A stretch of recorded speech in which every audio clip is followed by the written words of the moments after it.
Welcome to the Rim Break Rodeo. We hope this video helps. You start by confirming the obvious but essential hardware first. Check the monitor, cable, and power because graphics errors often stem from a bad cable. Once done, create a system restore point so you can revert changes. Open Device Manager and record the current GPU driver version so you know what to reinstall.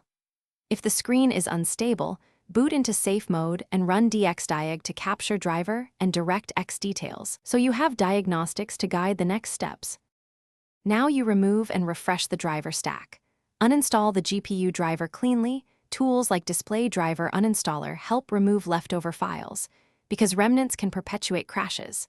Then install the latest OEM driver from NVIDIA, AMD, or Intel. Choose WHQL-signed packages for stability. While installing, update the motherboard chipset drivers, and, if needed, BIOS, since firmware mismatches can break graphics.